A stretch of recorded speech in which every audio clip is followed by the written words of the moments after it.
Gamtaan Imireetota Arabaa haleellaa misaayilaa Iraan ulaa Hormuuzii irratti dooniiwwan Imireetii irratti geggeessite seera idil addunyaa kan sarbe jechuun balaaleffatte. Ministeerri muummee Abiyyi du'aan boqachuu Imiraa Qatar duraanii sababeeffachuun Dohaa seenan jedhame. Bulchiinsi Tigraay kan Abuutiin bakkatti deebi'ee waltajjii marii biyyaalessaa diduun naannicha akka hin hirmaanne eere. Ogeessa seeraa idila addunyaa fi dippiloomatii dhaabbata biyyoota gamtoomanii kan ta'an obbo Baay'isaa Waaqoyyaa hanga gaaffiin isaanii ganama furamutti sochiin hidhattootaa dhaabbachuu hin danda'u jedhan.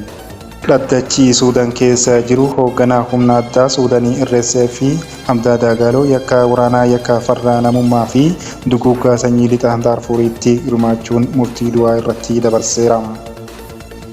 Daawwattootaa fi dhaggeeffattoota Ardii Miidiyaa Konnekshin toora yuutuubii keenyaa warri amma dhuftan sabiskiraayib godhaa, laayik, sheer, koomentii godhaa.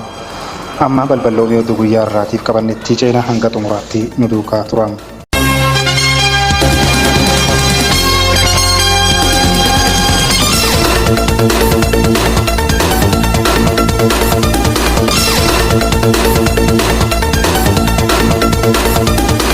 Gamtaan Imireetota Arabaa haleellaa misaayilaa Iraan ulaa Hormuuzii irratti dooniiwwan Imireetii irratti geessifte seera idil addunyaa kan sarbe jechuun balaaleffatte.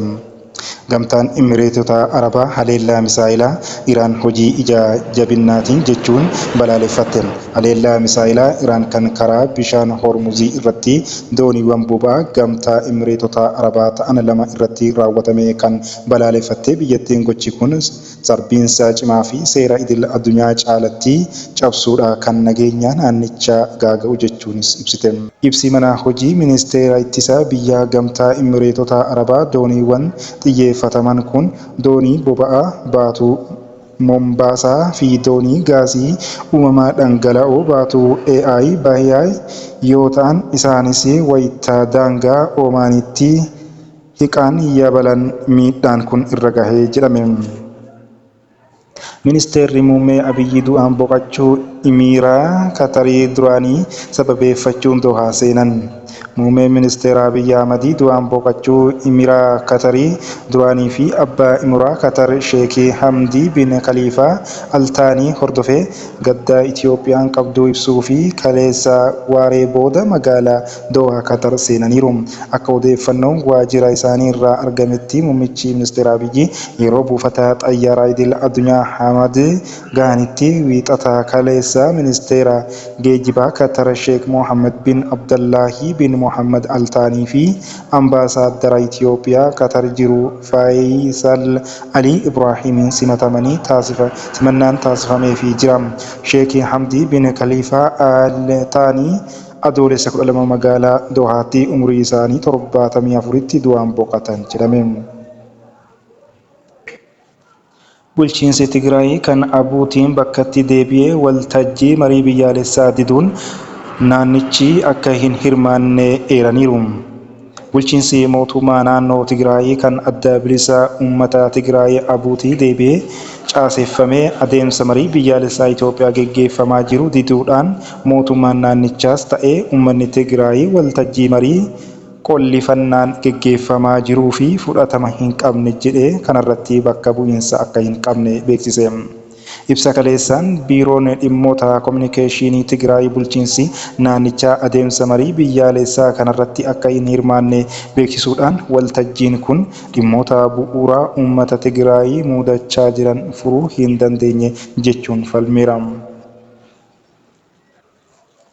Mootummaan Itoophiyaa rakkoo hidhattoota waliin jiru furuuf akkuma tattaaffii taasisu yeroo kana ammoo humnaan akka dhaabsisu himaa ture. Haa ta'u malee seenaa biyyattii keessatti qabsoon hidhannoo erga eegalee sochiin hidhattoota dhaabbatee hin beeku yookiin hidhattoonni dhabamanii hin beekan jedhama. Ministeerri muummee Abiyyi Ahmad adoolessa 2026 paarlaamaa biyyattii wayitaa dubbatan riphee loltoonni shiftoota jedhanii waaman amala yeroo dheeraaf turuu akka qaban eeran. Lolli shiftoota waraanaa fuulaa fi fuulatti geggeeffamu konveeshinaal waliin waan wal hin fakkaannee fi ummatii qaamolee seeraa kabachiisan tumsuun akka sochiin isaanii to'atamu gochuutu irraa eegamaa jiran. hidhattoonni maqaa amantii yookiin maqaa sabaa dhahatanii falmii geggeessan akkamiin akka waggootaaf turan biyyoota Afrikaa garaagaraa keessatti arguu dandeessu jedhan muummichi ministeeraa Abiyyi. Fakkeenyaaf Booko Haram yoo fudhattan mootummoonni Naajeeriyaa jijjiiramanis ammallee inuma jira jedhan. Mootummaan hidhattoota kanneen irratti tarkaanfii fudhachuu yeroon ni ibsa gabaasni ni dhiyaata garuu humnoonni kunneen yeroo maraa jiru amaluma isaaniiti jedhan. Ogeessa seeraa idil addunyaa fi dippiloomatii dhaabbata biyyoota gamtoomanii kan ta'an obbo Baay'isaa Waaqayyaa amalli sochii hidhattootaa kun Itoophiyaa keessatti qofa kan daangeffame osoo hin taane dhimma addunyaa maraa keessa jiru jedhan. Dhalli namaa gareenis ta'ee dhuunfaadhaan kaayyoo isaa galmaan ga'uuf hidhatee bosona seenee hanga kaayyoon isaa galma ga'utti turuun waanuma addunyaa irratti mul'atudha jedhan. Namni kaayyoo malee bosonatti hin galu waan dirqamsiisetu jira. Mirga wajjin wal qabatee waan itti hin tolletu jira. Kanaaf bosona seenaa namni jedhu. Itoophiyaa keessatti hidhattoota akka waraana bilisummaa Oromoo WBO Faannoo TPLF kan kaasan obbo Baay'isaan kunneen callisanii bosonatti kan galanii miti. Kaayyoo isaanii baaseetu jira. Kaayyoon sun bu'uura seeraa fi heeraa qabaachuu fi dhiisuun gaafii biraadha. Garuu kaayyoo malee mana hin baane jedhan. Akka fakkeenyaatti adda bilisummaa Oromoo akkasumas warri amma bosona jiran waraanni bilisummaa Oromoo qabsoo kan eegalan bara mootummaa kanaa miti kan jedhan obbo Baay'isaan waggaa 60 ol lakkoofsisaniiru. Gaafiin isaanii waan hin deebinee fi ammallee turan ta'uu danda'a. Mootummaanis isaa kana beekuu qaba jedhan. Mootummaan kana dura ture kan bosona galan gaafiin yeroo sanaa ture ammas nuuf hin deebine yookiin walakkaan deebi'ee walakkaan hafee jedhaniiti malee gaafii malee laga hin taa'an. Kanaafuu karaa hidhannoo dhiisanii karaa nagaatti deebi'uuf gaafiin isaanii deebi'uufitu irra jira jedhan. Gaafiin isaanii hanga hin deebinetti kalaatus mootamus humnaan yoo deebiste kun deebii miti. Mootummaa fi hidhattoota gidduutti gaafiin ka'ee sun irratti mari'atamee hundeerraa yoo furame malee sochiin hidhattoota yoomuu hin dhaabbatu jedhan. Addunyaa irratti hidhattoonni qawweedhaan jaarraa walakkaa oliif qabsoo geggeessan hedduun jiraachuu kan kaasan obbo Baay'isaan har'aa qawweedhaan yoo harka kennachiistes gaafiin qaban deebii hin arganne taanaan yeroo eeggatee inuma ka'a yoo ka'uu dadhabe mucaa isaattuu ka'a jedhan.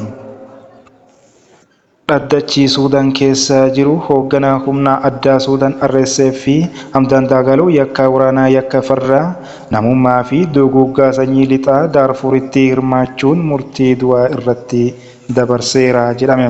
Dhaddachi magaalaa waraanaa mootummaan to'atamtee jirtu poortii Suudaan jiru hoogganaa RSF fi Hamdaan Daagaloo Hameetii jedhamuun beekamu iddoo inni hin jirretti miseensota gameeyyii RSF 15 biroon waliin murtii du'aa irratti dabarseera.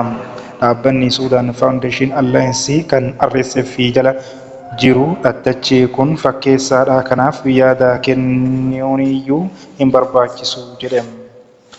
Dhaddachi kunis ajjechaa bara 2023 bulchaa naannoo Kaamisa Abbaakar magaalaa Aljaniinaa keessatti raawwate fa'aa ilaale. Dhaddachi kun namoota 16 biroo namoota nagaa irratti badii hamaa fi saamicha raawwachuun dabalataan manneen barnootaa iddoo waaqeffannaa fi manneen jireenyaa irratti xiyyeeffachuun haleellaa raawwataniiru jechuun du'aa irratti mureera. Kanneen duutii irratti murame keessaa obboleessa Hameedii fi hoogganaa ittaanaa Abdurrahiim Hamdaan Daagaloo obboleessa biraa Alaqoonii Hamdaan Daagaloo akkasumas hoogganaan RSF lixaa Daarfur Abdulrahmaan Jumaa Barkallaahi keessatti argamu. RSF dhimma kanarratti kallattiin yaada hin kennine ta'us kanaan dura himannaa yakkaa irratti kaa'u hunda waakkateera. Daanyaan addaa Suudaan Mohammad Al-Amiin qabeenyi RSF hundi akka to'atamuu fi qondaaloti biyyattii Interpoolii akka to'annoo jala akka isaa oolchu akka gaafatan ajajeera.